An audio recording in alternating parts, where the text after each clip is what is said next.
Des bandes de jeunes fumeurs de drogue en errance, fuyant la police et nos caméras, à la quête d'un nouveau refuge. Leurs abris, détruits sur instruction du préfet du Vouri, étaient considérés comme des temples de consommation de stupéfiants. Le sous-préfet a pris une résolution par rapport à ce fléau.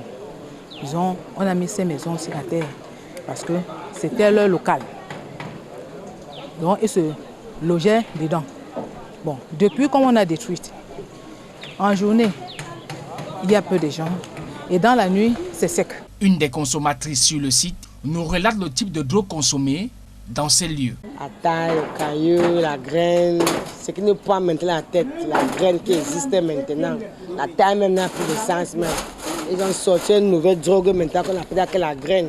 Cette opération, menée par les forces de sécurité, vise notamment à toiletter l'une des plus grandes zones de consommation de drogue dans la ville de Douala, mais aussi à redonner le sommeil aux populations de ce quartier. On a retrouvé un peu le sommeil parce que grâce à notre chef et la gendarmerie qui est là, le sous-préfet, on a quand même retrouvé le sommeil. Même si quand la gendarmerie tourne le dos, ils reviennent, quand la gendarmerie tourne le dos, ils reviennent, mais on va faire comment? Il y avait des nuits.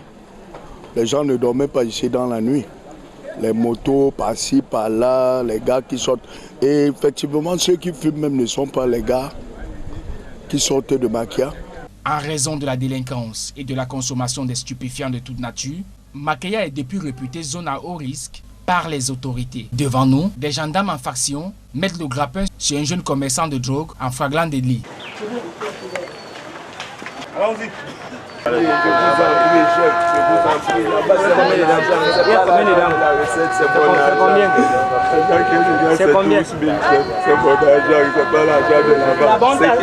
Dans un quartier gangréné par le trafic de drogue, la chefferie de Makeya a mis sur pied un comité de vigilance pour venir en appui aux forces de sécurité. Ce jeune homme à la quête du crack, sans le savoir, vient de demander des services au président du comité de vigilance.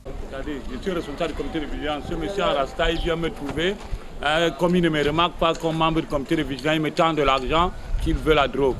Depuis qu'il y a eu le désordre où le sous-préfet est descendu sur le terrain pour casser certains ghettos, nous avons doublé d'ampleur. Dans la nuit, nous avons 10 personnes qui travaillent. En journée, nous avons 7 personnes. Si une frange de la population se plaint de ce sont les consommateurs des autres quartiers qui viennent inonder et polluer Makeya avec la drogue. Certains ici reconnaissent tout de même la présence des puissants dealers dans le quartier.